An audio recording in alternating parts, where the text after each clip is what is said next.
Hello students. Okay, तो D bar to university का M2 का पेपर है 18 तारीख को, राइट। तो अपन आज से प्रैक्टिस करेंगे M2 की। 17 तारीख तक अपन प्रैक्टिस करेंगे। यूट्यूब के ऊपर भी करेंगे और अपना एप्लीकेशन है वहां पे भी आप प्रैक्टिस कर सकते हैं।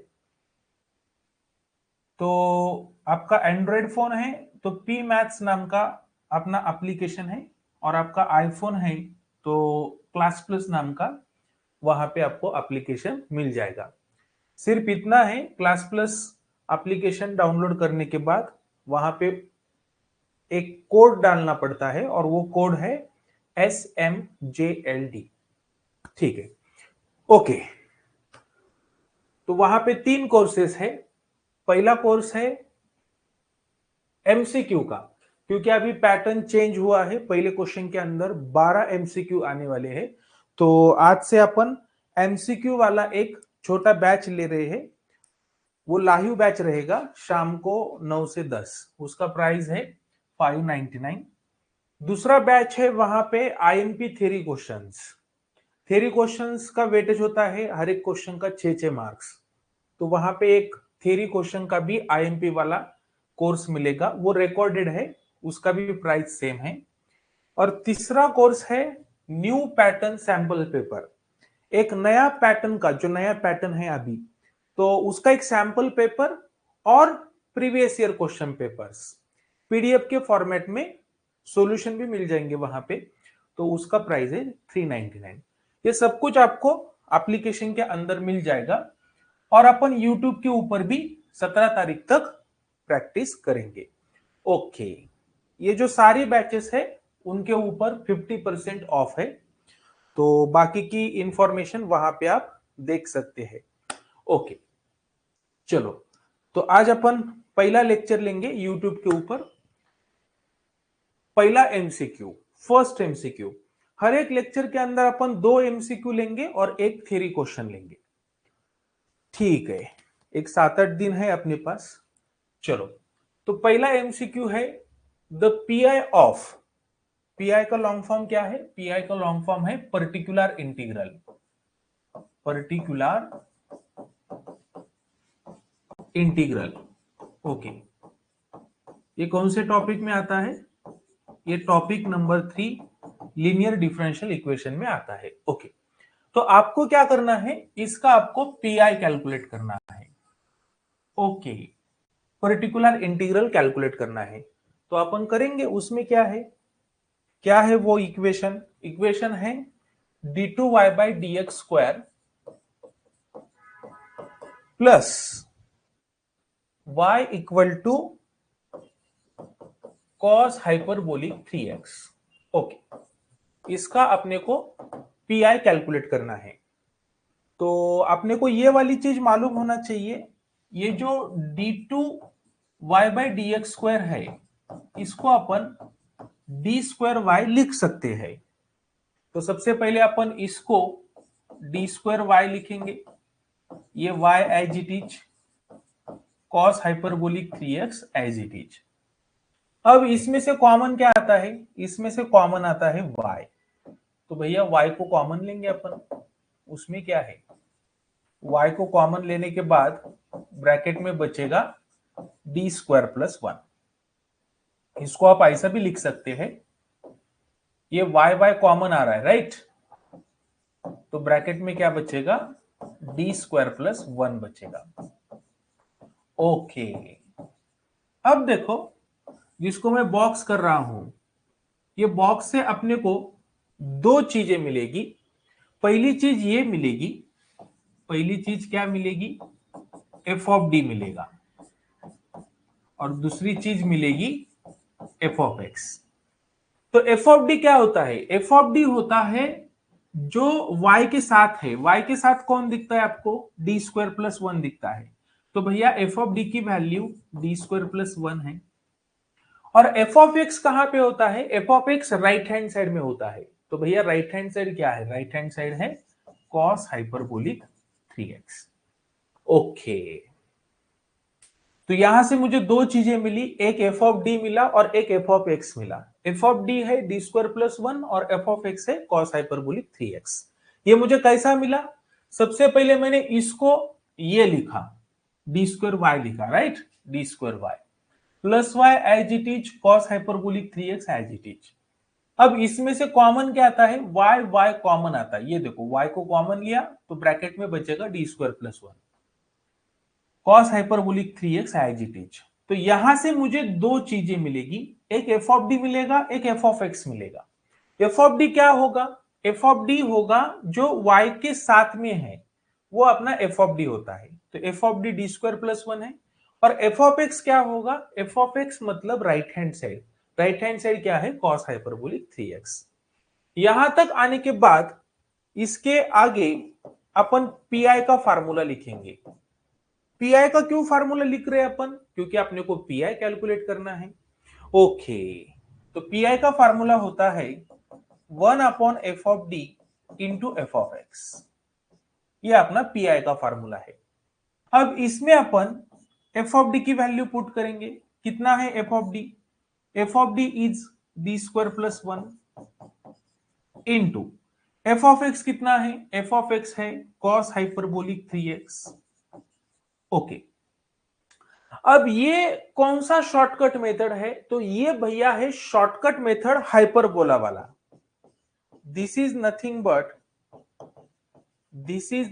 बट शॉर्टकट मेथड, लेकिन कौन सा? हाइपरबोला वाला, हाइपरबोला। ओके, ये हाइपरबोलिक टर्म है इसलिए अपन इसको बोलेंगे शॉर्टकट मेथड हाइपरबोला वाला, ठीक है। और इसका प्रोसीजर क्या होता है? इसका प्रोसीजर होता है सब्स्टिट्यूट करो, पुट करो, जहां पे डी स्क्वायर वहां पे ए स्क्वायर, बस इतना सिंपल है। जहां पे डी स्क्वायर दिखता है वहां पे ए स्क्वायर रख दो, बात खत्म, इतना ही करना है। अब मुझे बोलो इसके अंदर आपको डी स्क्वायर कहां पे दिखता है क्या? हाँ, डी स्क्वायर दिखता है ना, ये देखो यहां पे डी स्क्वायर दिखता है। तो भैया डी स्क्वायर को निकल के क्या रखना है? ए स्क्वायर रखना है। ओके, अब ये जो ए है, यहां पे जो ए दिखता है, ये जो ए है उसकी वैल्यू अपने प्रॉब्लम के अंदर रहती है।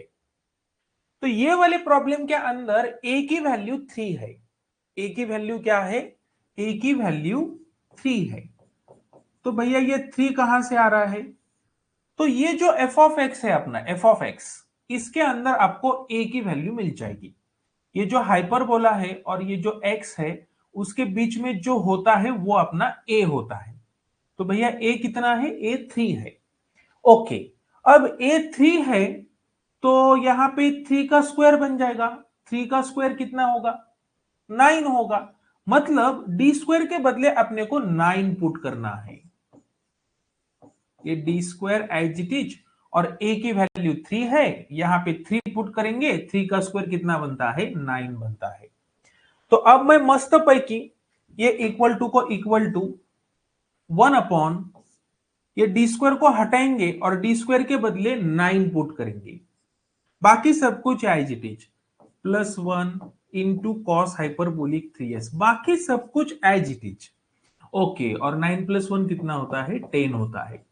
1/10 इंटू कॉस हाइपरबोलिक 3x। ये होना चाहिए पर्टिकुलर इंटीग्रल। अपने को पीआई कैलकुलेट करना था, तो पीआई कितना मिला? 1/10 इंटू कॉस हाइपरबोलिक 3x। तो यहां पे ऑप्शन है 1/10 into cos hyperbolic 3x, option A. Option A is a correct answer. मुझे लगता है आपको ये पूरा समझा होगा। और एक बार बताता मैं क्या किया है। यहां तक तो सारी बातें क्लियर है। अब अपन ने पीआई का फार्मूला लिखा। पीआई का फार्मूला क्या है? 1/f of D into F of x. अब इसके अंदर एफ ऑफ डी की वैल्यू कितनी है? डी स्क्वायर प्लस 1 है। एफ ऑफ एक्स कितना है? कॉस हाइपरबोलिक 3x है। ओके, अब ये जो दिखता है this is nothing but shortcut method. ये शॉर्टकट मेथड है। ओके, ये जो है ये शॉर्टकट मेथड है। कौन सी शॉर्टकट मेथड है? हाइपरबोला वाली शॉर्टकट मेथड है। क्योंकि यहाँ पे हाइपरबोला प्रेजेंट है। अब ये जो हाइपरबोला वाली शॉर्टकट मेथड है उसकी प्रोसीजर क्या होती है? प्रोसीजर होती है जहां पे डी स्क्वायर है वहां पे ए स्क्वायर रख दो, इतना ही प्रोसीजर है। अब भैया मुझे बोलो ए की वैल्यू कहां से लाएंगे? तो ए की वैल्यू यहां पे होती है, फंक्शन के अंदर होती है। तो ये जो h और x है उसके बीच में जो भी नंबर है वो अपना a है। तो भैया यहाँ पे a की वैल्यू 3 होनी चाहिए। अब मैं क्या करूंगा, यहाँ पे a के बदले 3 पुट करूंगा तो ये 3 स्क्वायर बन जाएगा। 3 का स्क्वायर 9 होता है। मतलब मुझे क्या करना है, जहां पे डी स्क्वायर है वहां पे 9 रखना है। तो डी स्क्वायर को हटाया, उसके बदले 9 रखा, बाकी सब कुछ एज इट इज। 9 + 1 10। तो मुझे क्या मिला, 1/10 into cos hyperbolic 3x। Option A is a correct answer. Okay, अब अपन जाएंगे एमसीक्यू नंबर 2 के पास। अब देखो ये क्या बोल रहा है, 1/d² + 5 into sine 2x is equal to, okay, 1/d² + 5 into sine 2x, इसकी वैल्यू उनको चाहिए, इसका वैल्यू उनको चाहिए। तो भैया ये क्या है, ये ट्रिग्नोमेट्रिक टर्म है, राइट। तो ये भी शॉर्टकट मेथड है, this is nothing but shortcut method. This is also shortcut method, लेकिन ये शॉर्टकट मेथड कौन सी है, ट्रिग्नोमेट्री वाली है। ये शॉर्टकट मेथड ट्रिग्नोमेट्री वाली है।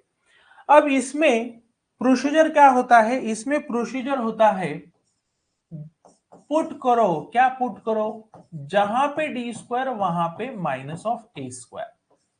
ये प्रोसीजर होता है, बहुत ही सिंपल प्रोसीजर है। जहां पे डी स्क्वायर वहां पे -(a²) पुट करो। आपको जहां पे डी स्क्वायर दिखता है, सबसे पहले मुझे बोलो इसमें डी स्क्वायर दिखता है क्या? हाँ दिखता है डी स्क्वायर। डी स्क्वायर को हटाओ और उसके बदले -(a² रखो। अब भैया इसमें a की वैल्यू कितनी होनी चाहिए, हियर a कितना होना चाहिए? तो a की वैल्यू आपको ट्रिग्नोमेट्री में मिलेगी, ये जो साइन और x है इसके बीच में जो भी नंबर है 2, तो ये अपना a है। अब मुझे बोलो इसमें अपन a के बदले 2 पुट करेंगे तो भैया मुझे क्या मिलेगा, d² इक्वल टू -(2² मिलेगा। ये माइनस एज इट इज, और a के बदले अपन 2 रखेंगे तो ये बनेगा 2²। 2 का स्क्वायर क्या होता है, 4 होता है। मतलब फाइनली अपन d² के बदले रखेंगे -4।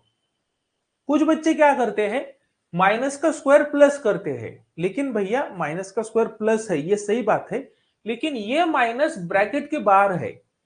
ये जो स्क्वायर है और ये जो माइनस है उसका कुछ भी संबंध नहीं है। माइनस बाहर है और स्क्वायर ब्रैकेट के अंदर है, तो ये माइनस तो एज इट इज रहेगा। सिर्फ अपन a की वैल्यू रखेंगे, a की वैल्यू 2 है, 2 का स्क्वायर 4 होगा, तो d² के बदले मैं रखूंगा -4। अब मैं मस्त पैकी इधर d² के बदले -4 रखूंगा, तो भैया मुझे क्या मिलेगा, 1/-4, बाकी सब कुछ एज इट इज।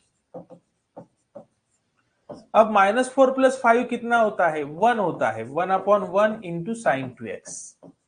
मतलब मुझे फाइनली मिलेगा साइन 2x। तो भैया अपना सही आंसर है ऑप्शन ए, साइन 2x।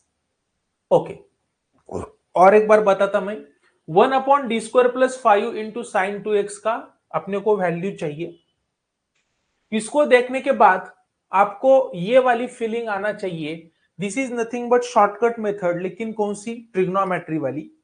तो भैया शॉर्टकट मेथड का प्रोसीजर क्या होता है, ट्रिग्नोमेट्री वाले शॉर्टकट मेथड का प्रोसीजर क्या होता है? तो प्रोसीजर होता है जहां पे d² वहां पे -(a²), ये प्रोसीजर होता है।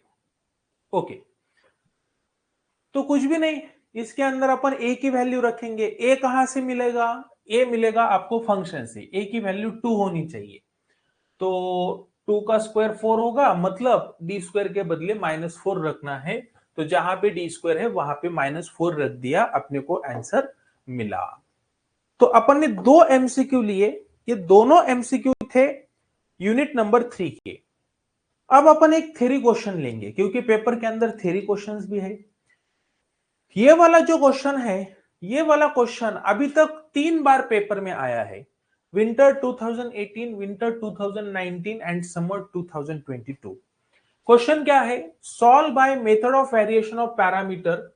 इसको सॉल्व करना है, इसको सॉल्व करना है कौन से मेथड से? वेरिएशन ऑफ पैरामीटर, ये मेथड से। ये भी क्वेश्चन टॉपिक नंबर 3 का है। तो ये क्वेश्चन बहुत इंपॉर्टेंट है, इस बार आ सकता है। 6 मार्क्स को 3 बार आ चुका है। चलो इसको अपन मस्त पैकी सॉल्व करेंगे। क्या दिया है आपको? Given equation d2y by dx square plus y equal to cosec x। अब देखो इसको मैं ऐसा लिख सकता हूं, ये जो d2y by dx स्क्वायर है इसको मैं d स्क्वायर y लिख सकता हूं। यहां पे देखा था अपन ने d2y by dx स्क्वायर मतलब क्या होता है? d स्क्वायर y होता है। तो भैया मैंने इसको d स्क्वायर y लिख दिया, बाकी सब कुछ एज इट इज। ओके, अब इसमें से कॉमन क्या निकलता है? y कॉमन निकलता है। अब y कॉमन निकलेगा तो ब्रैकेट में क्या बचेगा? इधर d स्क्वायर बचेगा और इधर कुछ भी नहीं बोले तो 1 बचेगा। ये वाला y एंड ये वाला y बाहर जाएगा तो इधर d स्क्वायर बचेगा और इधर कुछ भी नहीं बोले तो 1 बचेगा, मतलब ब्रैकेट में बचेगा d square plus 1 equal to क्या है? Cosec x। तो भैया दीदी एंड ताई, यहां से मुझे दो चीजें मिली, एक एफ ऑफ डी मिल गया और एक एफ ऑफ एक्स मिल गया। एफ ऑफ डी कौन होता है? y के साथ जो भी है उसको अपन एफ ऑफ डी बोलते हैं। और एफ ऑफ एक्स कौन हो गया? F of x cosec x. Okay, अब अपन क्या करेंगे? ये वाला प्रॉब्लम 3 स्टेप में सॉल्व करेंगे। पहली स्टेप होती है CF फाइंड करो, टू फाइंड CF। CF का मीनिंग है कॉम्प्लीमेंट्री फंक्शन। तो अपने को कॉम्प्लीमेंट्री फंक्शन फाइंड आउट करना है स्टेप नंबर 1 में। ये वाला प्रॉब्लम अपन 3 स्टेप में सॉल्व करेंगे। पहली स्टेप रहेगी टू फाइंड CF, दूसरी स्टेप रहेगी टू फाइंड पर्टिकुलर इंटीग्रल और तीसरी स्टेप रहेगी टू फाइंड टोटल सॉल्यूशन। ये 3 स्टेप में प्रॉब्लम सॉल्व हो जाएगा। और यहां पे कौन सी मेथड लगाना है? वेरिएशन ऑफ पैरामीटर, ये वाली मेथड लगाना है। ओके, तो CF कैलकुलेट करने के लिए फार्मूला क्या होता है? F of D equal to 0 होता है। आपको CF फाइंड आउट करना है तो अपन फार्मूला कौन सा लगाएंगे? F of D equal to 0। अब मुझे बोलो एफ ऑफ डी अपने पास है क्या? हाँ है। एफ ऑफ डी कितना है? एफ ऑफ डी है डी स्क्वायर प्लस 1। तो मैंने एफ ऑफ डी के बदले उसकी वैल्यू रख दी equal to 0 as it is. अब अपने को इसको सॉल्व करना है। इसको कैसा सॉल्व करेंगे? बहुत ही सिंपल है, कि प्लस 1 को इधर भेजो तो भैया वो -1 बन जाएगा। अब दोनों साइड का अपन रूट लेंगे, take root on both side. दोनों तरफ का अपन रूट लेंगे तो भैया इधर भी अपन रूट का साइन लगाएंगे और उधर भी अपन रूट का साइन लगाएंगे। ओके, डी स्क्वायर का रूट कितना होगा? डी स्क्वायर का रूट तो डी होगा। डी स्क्वायर का अंडर रूट कितना होगा? डी होगा। और इधर -1 का अंडर रूट कितना होगा? तो अब देखो ये वाली चीज आपको मालूम होनी चाहिए। 1 का अंडर रूट प्लस -1 लेंगे, लेकिन -1 का अंडर रूट प्लस -1 आई लेंगे। अंडर रूट के अंदर माइनस है तो उसके लिए अपन आई लगाते हैं। 4 का अंडर रूट प्लस -2 लेंगे, लेकिन नेगेटिव 4 का रूट प्लस -2 आई लेंगे। ओके, तो यहां पे अंडर रूट ऑफ -1 कितना होना चाहिए? Under root of -1 is nothing but plus -1 I होना चाहिए। ओके, अब ये जो प्लस -1 आई है उसको ही मैं लिख सकता हूं 0 + -1 आई, बिल्कुल लिख सकता हूं, क्योंकि 0 प्लस माइनस 1 आई का आउटपुट प्लस माइनस 1 आई ही है। ओके, लेकिन मैंने ऐसा क्यों लिखा, इसको मैंने ऐसा क्यों लिखा, क्योंकि यहां से मुझे दो चीजें मिलती है, एक अल्फा मिलता है और एक बीटा मिलता है। अल्फा कितना होगा, अल्फा वो होता है जिसके अंदर आई नहीं है। तो भैया 0 के अंदर आई नहीं है तो अल्फा इज 0। और बीटा वो होता है जहां पे आई प्रेजेंट है। बोले तो इसमें आई प्रेजेंट है और वो टर्म कौन सी है, 1 आई। तो बीटा की वैल्यू 1 होना चाहिए। वो आई नहीं लिखने का, आई के साथ जो है वो बीटा होता है। सपोज मैंने ऐसा लिखा, कैसा लिखा, 2 प्लस माइनस 3i, तो इसके अंदर अल्फा 2 होना चाहिए और बीटा 3 होना चाहिए। आपको बात समझ में आई होगी, अल्फा और बीटा कैसा पहचानना है। तो भैया यहाँ पे अल्फा 0 होगा और बीटा 1 होगा। एक बार मुझे अल्फा बीटा मिल गया कि मैं CF लिख सकता हूं। CF क्या होगा, e raise to alpha X C1 cos beta X plus C2 sin beta X. Okay, तो अब मस्त पैकी अल्फा की वैल्यू यहां पे रखेंगे। अल्फा कितना है, ये किसका फार्मूला है, ये फार्मूला है CF का। अब CF के 4-5 फार्मूले है, मैंने ये वाला फार्मूला क्यों लगाया, क्योंकि यहां पे ये जो अपना रूट है वो रूट कैसा है, इमेजिनरी है। I फॉर इमेजिनरी, जहां पे रूट इमेजिनरी होता है वहां पे अपन CF का ये वाला फार्मूला लिखते हैं। तो भैया मैंने फार्मूला लिख दिया, e raise to alpha X into C1 cos beta X plus C2 sin beta X. अब इसके अंदर अपन अल्फा की वैल्यू रखेंगे, बीटा की वैल्यू रखेंगे। अल्फा कितना है, अल्फा 0 है, तो यहां पे 0 रख दो, ये 0x ऐसा दिखेगा। बीटा कितना है, beta is a 1x C2 sin beta के बदले 1 रखेंगे। अब इसको थोड़ा सिंप्लीफाई करेंगे तो भैया e रेस टू 0x कितना होगा, e रेस टू 0x मतलब e रेस टू 0, और एनीथिंग रेस टू 0 किसी के भी पावर में 0 है तो उसका आउटपुट 1 होता है। तो भैया e raise to 0x is a 1, okay, into cos of 1x मतलब इसको अपन सीधा लिखेंगे cos x C2 sin x। तो फाइनली मुझे CF क्या मिला, C1 cos x plus C2 sin x, ये मुझे CF मिल चुका है। ओके, अब देखो पहली स्टेप थी CF कैलकुलेट करना, अपन ने CF तो कैलकुलेट कर दिया। अब दूसरी स्टेप क्या है, दूसरी स्टेप है पर्टिकुलर इंटीग्रल। तो अपन पर्टिकुलर इंटीग्रल कैलकुलेट करेंगे। Step number 2, to find particular integral. अब पर्टिकुलर इंटीग्रल का क्या फार्मूला है, तो बच्चे बोलेंगे पर्टिकुलर इंटीग्रल का फार्मूला यहां पे भी लिखा है अपन ने, ये देखो, ये पर्टिकुलर इंटीग्रल का फार्मूला, ये जो पहला MCQ है उसके अंदर अपन ने लिखा था 1/f(d) इंटू f(x). तो ये वाला पर्टिकुलर इंटीग्रल का फार्मूला यहां पे नहीं आएगा। यहां पे अपने को वेरिएशन ऑफ पैरामीटर ये वाली मेथड लगाना है। तो भैया फार्मूला वेरिएशन ऑफ पैरामीटर का आएगा पर्टिकुलर इंटीग्रल का, और वो फार्मूला है uy1 plus vy2। Particular integral pi का फार्मूला क्या है, uy1 प्लस vy2। ओके, तो ये फार्मूला अपन कब यूज करेंगे, जब आपको प्रॉब्लम सॉल्व करना है method of variation of parameter से।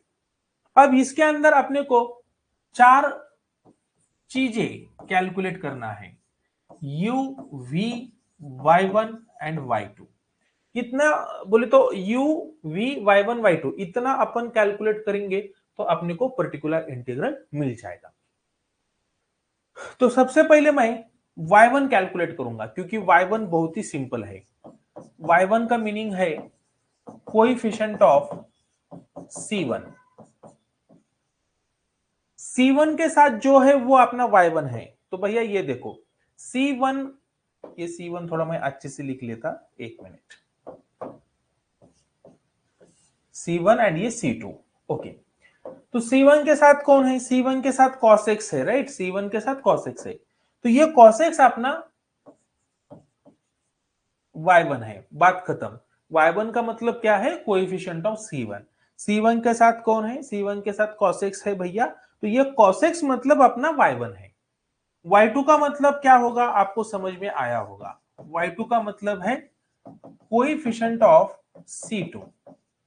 तो भैया c2 के साथ कौन दिखता है, c2 के साथ दिखता है sin x, इसका मतलब अपना y2 होना चाहिए sin x। ओके, तो यहां पे मैंने y1 कैलकुलेट कर दिया, y2 कैलकुलेट कर दिया।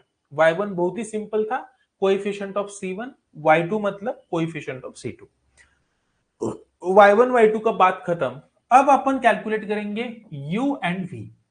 लेकिन भैया u एंड v के लिए पहले अपने को d कैलकुलेट करना पड़ता है। u एंड v के लिए पहले d कैलकुलेट करना पड़ता है। अब ये d वाला क्या भानगड़ है, तो d मतलब है डिटरमिनेंट। डिटरमिनेंट लेना है। डिटरमिनेंट क्या है, y1 y2 y1 dash y2 dash. ये क्या है भानगड़, ये भानगड़ क्या है देखेंगे अपन। ये देखो uv अपने को चाहिए, लेकिन uv के लिए d जरूरी है, uv के लिए d जरूरी है। तो d कैसा कैलकुलेट करेंगे, एक डिटरमिनेंट लेंगे। डिटरमिनेंट के अंदर पहला रो क्या होगा, y1 y2। अब अपने पास y1 y2 तो है, और ये y1 डैश y2 डैश ये क्या है, डैश मतलब डेरिवेटिव। आपको डेरिवेटिव लेना है, यहां पे y1 का डेरिवेटिव लेना है और यहां पे y2 का डेरिवेटिव लेना है। ओके, तो सबसे पहले अपन y1 पुट करेंगे। y1 कितना है, cos x। अब ये क्या बोल रहा है, y1 का डेरिवेटिव ले लो, y1 डैश मतलब y1 का डेरिवेटिव, cos x का डेरिवेटिव माइनस sin x। अपना y1 cos x है ना, उसका डेरिवेटिव कितना होता है, minus sin x। Okay, y2 कितना है, y2 sin x है, और उसका डेरिवेटिव नीचे आएगा, sin x का डेरिवेटिव होता है cos x। ओके, अब ये वाला डिटरमिनेंट कैसा सॉल्व करेंगे, अपने को मालूम है 2/2 का डिटरमिनेंट कैसा सॉल्व करते हैं अपन, ऐसा क्रॉस मल्टीप्लीकेशन करते हैं, सही बात है कि नहीं। ओके, तो cos x into cos x क्या होगा, cos स्क्वायर x होगा, बीच में अपन एक माइनस लगाते हैं। Minus sine x into sine x is a minus sine square x, वो वाला माइनस और बीच वाला माइनस ये प्लस बन जाएगा, प्लस साइन स्क्वायर एक्स। लेकिन अपने को मालूम है cos square x plus sine square x कितना होता है, 1 होता है। Sine square theta plus cos square theta is 1। तो मुझे डी की वैल्यू 1 मिल गई। ओके, मैंने डी क्यों कैलकुलेट किया है, क्योंकि u और v के लिए डी जरूरी है। तो अब अपन u के पास जाएंगे, y1 y2 d, उसके बाद u। तो u कैसा कैलकुलेट करेंगे, u कैलकुलेट करने के लिए भैया एक फार्मूला है, और फार्मूला क्या है, integration of y2 into F of x upon capital D dx। देखो मैंने u का फार्मूला लिखा है, ये फार्मूले के अंदर u का मैंने जो फार्मूला लिखा है उसके अंदर इंटीग्रेशन है। इंटीग्रेशन किसका लेना है, y2 into F of x upon D का लेना है। ओके, ये जो फार्मूला है इसकी स्टार्टिंग नेगेटिव से होती है, नेगेटिव, बाहर एक नेगेटिव भी है। ओके, अब ये नेगेटिव कैसा ध्यान में रखेंगे, तो भैया ये देखो नेगेटिव के स्पेलिंग में कहा तो भी यू आता है, यू आता है ना नेगेटिव के स्पेलिंग में, NEGATIVE नहीं आता, नेगेटिव के स्पेलिंग में यू नहीं आता, लेकिन वो नेगेटिव उच्चार में नेगेटिव यू ऐसा होता है कुछ तो भी। तो यू का स्टार्टिंग नेगेटिव से स्टार्ट होगा, यू का जो फार्मूला है वो नेगेटिव से स्टार्ट होगा, और इसके बाद अपने को वी भी कैलकुलेट करना है। तो पॉजिटिव, हाँ पॉजिटिव की स्पेलिंग में कहा तो भी वी आता है, तो भैया वी का फार्मूला पॉजिटिव से स्टार्ट होगा और यू का फार्मूला नेगेटिव से स्टार्ट होगा। ओके, तो ये फार्मूला क्या है, y1 into F of x upon D dx। v का फार्मूला पॉजिटिव से, u का फार्मूला नेगेटिव से। ओके, u के फार्मूले में y2 आएगा, v के फार्मूले में y1 आएगा, उल्टा होता है। u v ये सीक्वेंस में है, y1 y2 ये भी सीक्वेंस में है, लेकिन u में y1 नहीं आएगा, u में y2 आएगा, u में y2 आएगा और v में y1 आएगा, v में y1 आएगा। बाकी तो एज इट इज है, एफ ऑफ एक्स डी, ये तो एज इट इज है। ओके, अब मैंने u का फार्मूला लिख दिया है और v का भी फार्मूला लिख दिया है।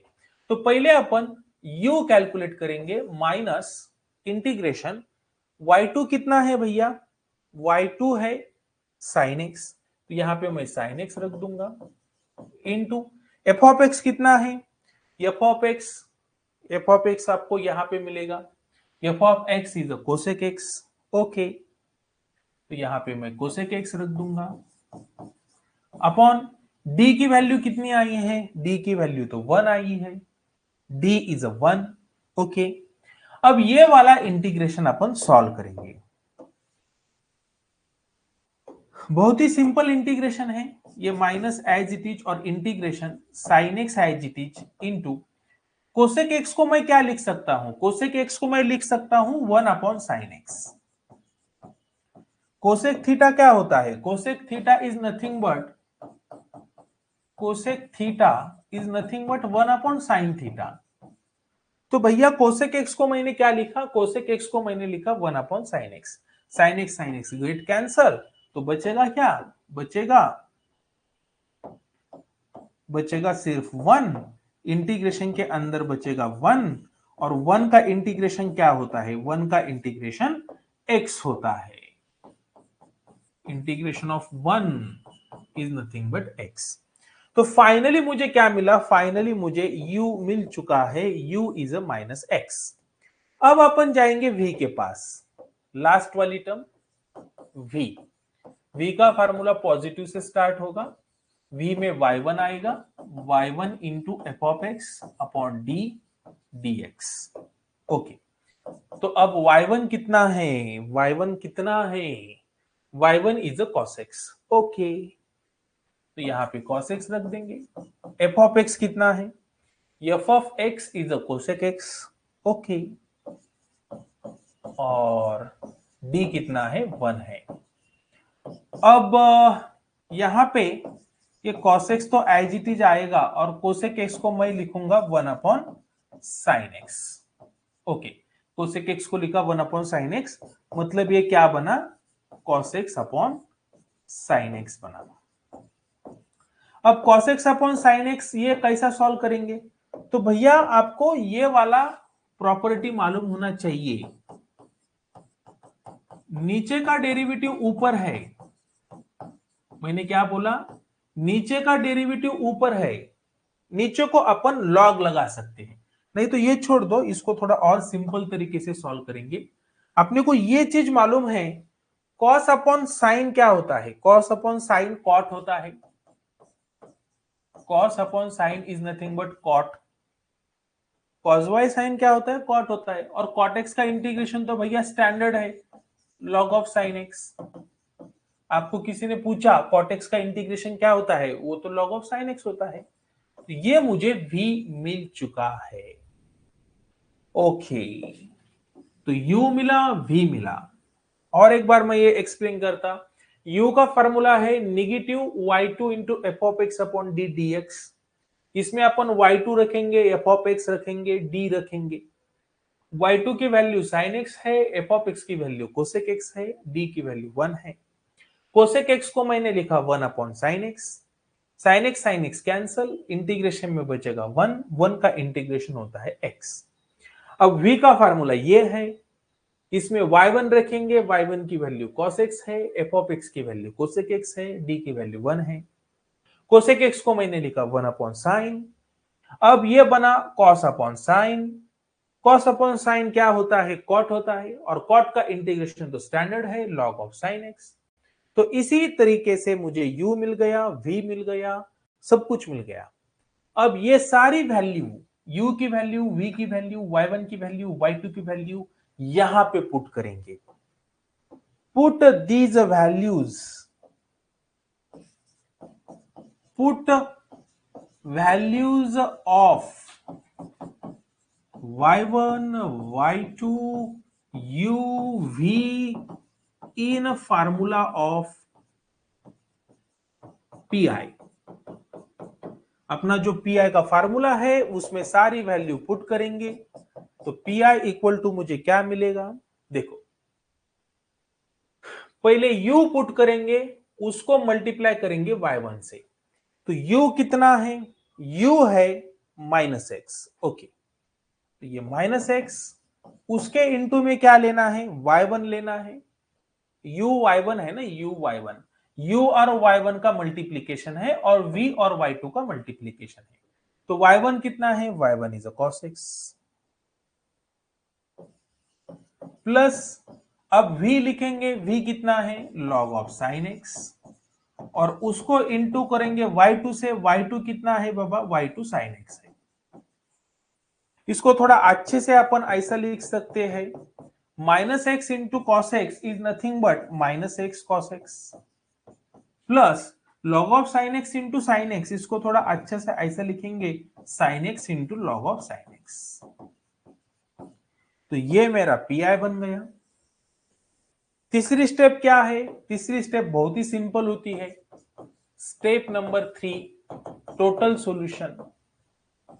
कुछ लोग टोटल सॉल्यूशन को जनरल सॉल्यूशन भी बोलते हैं, कुछ प्रॉब्लम नहीं, ये लिखो सही है। तो भैया टोटल सॉल्यूशन अपन y से डिनोट करते हैं और उसका फार्मूला है CF plus P I. Total solution अपन y से डिनोट करते हैं और अपने को फार्मूला क्या है टोटल सॉल्यूशन का, CF प्लस पीआई, बात खत्म। जो अपन ने CF लिया है वो यहां पे रख दो, जो अपन ने पीआई अभी कैलकुलेट किया है वो यहां पे रख दो, दोनों के एडिशन मतलब वही आपका टोटल सॉल्यूशन है। सो y इक्वल टू CF कितना आया था, CF आया था कितना,